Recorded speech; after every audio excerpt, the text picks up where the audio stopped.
Hi friends, MD Vegan. A new milkshake is on the rise. I make a cherry cashew milkshake and I need some bananas for this one. I tried without, didn't really work, to make it creamier. Cherries have something that requires a little bit more creaminess. I tried one the other day with another fruit. I don't know what it was. I didn't need any bananas for that, but the cherries here, they do need it. So I tried to make it easy, to make a very simple recipe. Just that is not even 2 cups of frozen cherries. They are sour cherries. Yeah.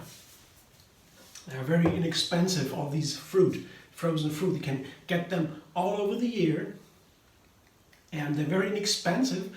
And they have a great quality. You can easily take it. It's wonderful. You go from the harvest directly into the freezer, and almost nothing gets lost there. So it's super. So I always have some packages at home. That's just a side note, because in the freezer, because you can take them out and make a nice fresh drink or dessert or whatever you want in a minute. Very simple. But the cherries have this special thing that you need some bananas for it, or something else that makes it creamy. Banana has a high fiber content and it is creamy. It's a base for many smoothies because bananas are also easily available, and they make a smoothie creamy and have a sweet, I would say a bittersweet flavor. A slight bitterness is there and a complex flavor of bananas that go with many other fruits. Bananas are a nice base. But usually I try to use as little ingredients, as a smallest number of ingredients possible for a new recipe, because I want to find out what is possible. What makes an ingredient delicious together with others. So eating cherries, for example, is wonderful. I love eating cherries all by themselves, of course, on its own. That's as is, it's perfect. But if I want to use an ingredient, whatever it is, in a recipe to cook with it, I want to enhance the quality. I want to make it better even. Otherwise, why would I use it in a recipe if it wouldn't get better there? No, I could eat it by itself. So always try to make it better. Yeah? And for that, I try to begin with the smallest number of ingredients. And in this case, it wasn't that easy. I tried 2 or 3 times. And I always thought, it's nice, but not really. And the creaminess is one of the points. So I show you now what ingredients I have to make this one delicious. I have first the cherries. I show you that is almost 2 cups. It needs to be the largest amount. I found out. I tried to make a smoothie here, or a milkshake.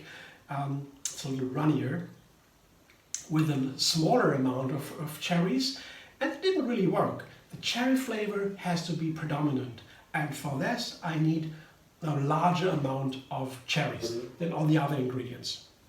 And I have maybe 1 or 2 bananas here. That was needed, as I said. You can try for yourself and let me know about it. Yeah, let me know, tell me. And then the first I would put together with the cherries were the cashews. About my first attempt. Just make a cashew milk, basically. That's blending cashew nuts with water. It's a very simple way to do it. So cashew nuts with cherries were the first attempt with a little bit of water. I thought, wow, why not a cherry cashew milk? What not? Why not?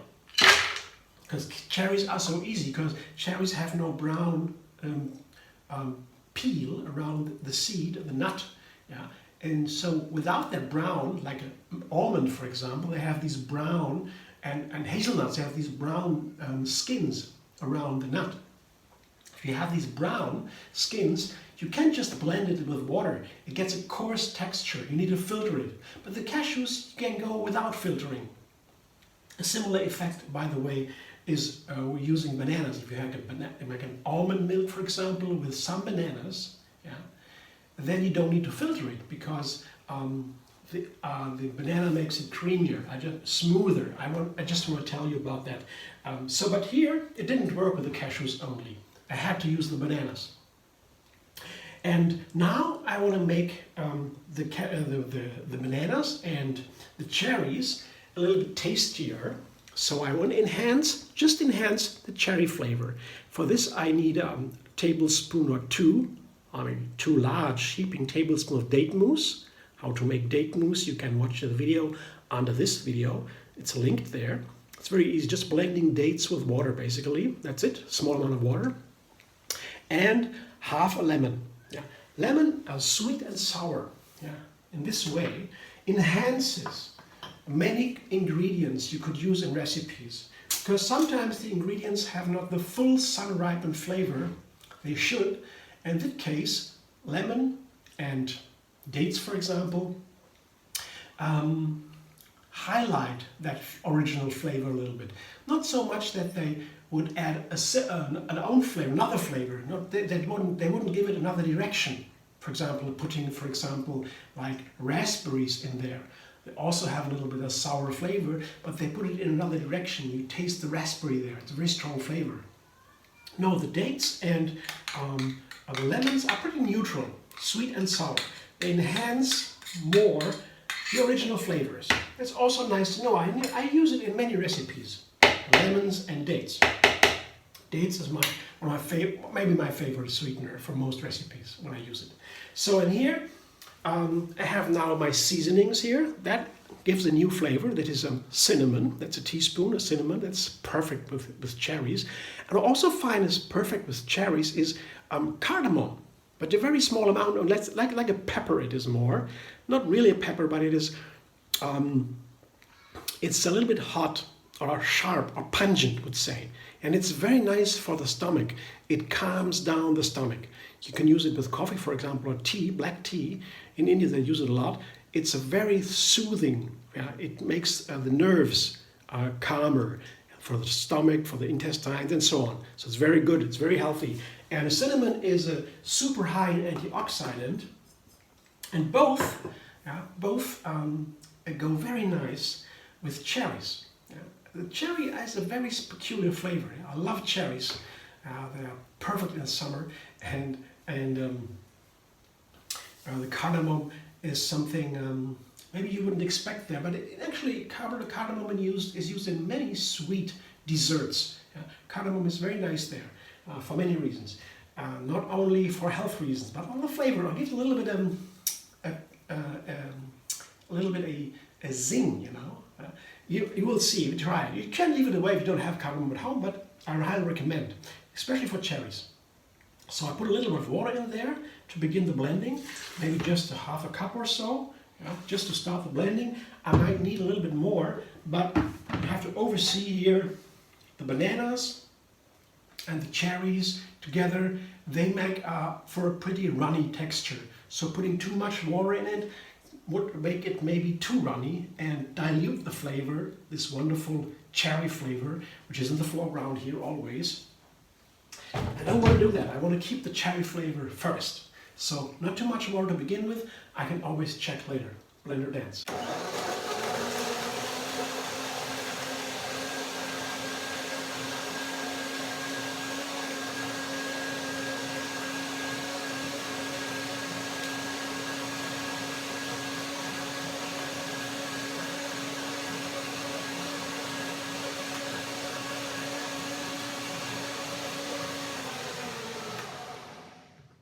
The first blending, just to break it down, the ingredients into very small pieces, but it might now, when it soaks a little bit, I explain a little bit more about this in the ingredients and how it tastes. I will taste it in a moment. It has now time to sit a little bit, to soak a little bit for the cashews and the dates in the first place. The dates are already, so the cashews would soak a little bit, and then I might have to blend it one more time to make it really smooth and to give it the final flavor. Smoothness also makes up for some flavor. But let me taste it now. The texture is not bad, it's nice, it's a creamy texture. For my, what I wanted to have, I would rather have it a little bit runnier because I said it's a milkshake. It's supposed to be a cashew cherry milkshake. Let's see what it tastes like.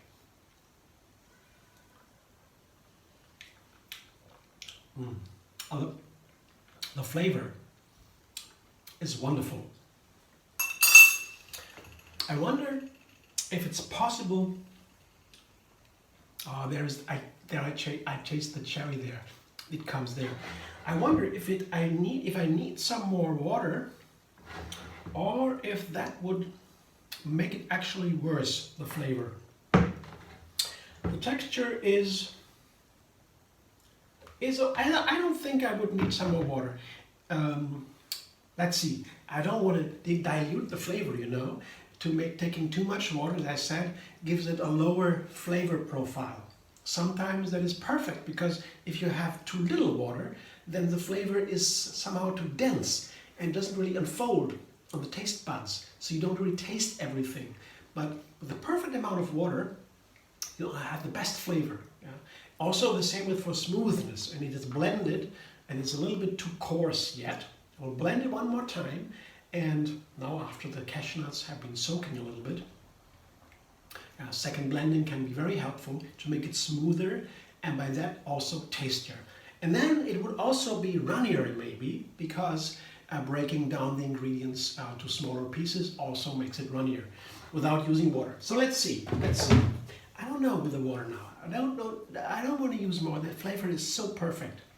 Let's see. Blender dance number 2.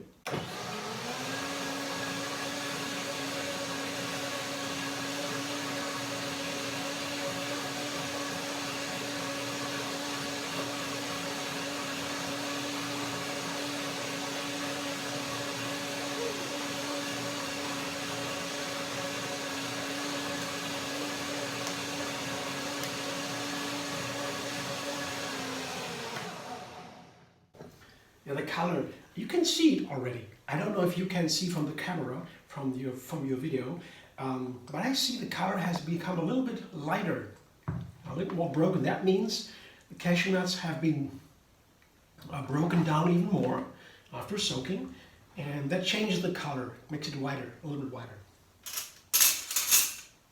More white. So let's taste it. Yeah, it's a little bit too creamy. A little bit too creamy for my taste. It's more like a smoothie.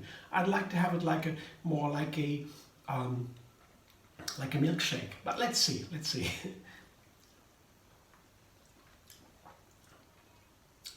You know what? A small amount of water. Anyway, just a little bit. Not even half a cup. Flavor is still good. It could be a little bit more on here.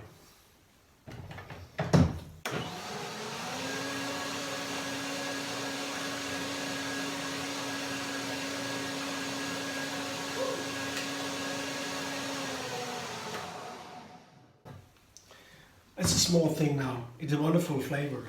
I guess I have a really nice measurements here. You can watch it again in the video and you see how much I use. It's just a pinch of cardamom is important, not too much. That can be very strong, and a teaspoon of cinnamon. Not too much cinnamon would make it too coarse. Cinnamon it's a bark. You know, it's very tough. Hard, and you cannot blend it that smooth. It's always a bark, and even it's in powder. It turns out when it is in a smoothie, it makes the smoothie coarse, and you can't change it anymore. You have to use only a small amount of cinnamon, otherwise it doesn't work. So that's the reason why I don't take that much cinnamon. I would take more if I could, because the flavor is so nice, but then the texture is not good enough. So only a teaspoon of cinnamon. That's the basic measurements here I'm talking about, and the rest you have seen. I guess it's easy. 2 heaping tablespoons of date mousse, half a lemon, a medium lemon, half a cup of cashews, and so on. Let's see. Oh yeah, it's 1 cup of water or so. Oh yeah, now I taste the cashew, the cherry again. Yeah, it comes a little bit later. It's wonderful when something comes a little bit like the thunder after lightning. You see? Isn't that beautiful? That's my cherry cashew milk. And I would say it is really delicious. It's perfect. I enjoy already. The fragrance, the cherry flavor, it comes out perfectly. And that's what I wanted to say. If I'm making it, to put an ingredient into your recipe, and this is definitely about cherries. This is a cherry recipe for the cherries. And I wanted to have a milkshake, a cherry milkshake. The question was how to do that best. And in the end, I have this wonderful cherry flavor.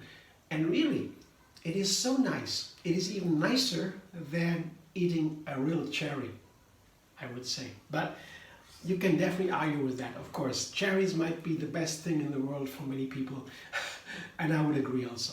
So don't let's get into an argument about that. Yeah, but I guess it's a nice recipe and it works with the cherries very nicely. And I hope I highlighted the cherry quality, the wonderful flavor in the best way. Until the next recipe comes with the cherries. I will do my best then too. Thanks for watching. I hope you enjoy. Maybe you like my video. Like it on YouTube. You can also subscribe and be vegan on YouTube. That's my channel. And have another recipe every single day. That's what I always do. I try to find ways to make ingredients even better. I always like all kinds of plant ingredients, really. It's always hard to find out how they play together, how I can make them a little bit more exciting to eat them, and how to make it possible for everybody to go vegan. If you want to find me on Facebook, Instagram, Pinterest, and Twitter, MD Vegan everywhere, I hope to see you soon.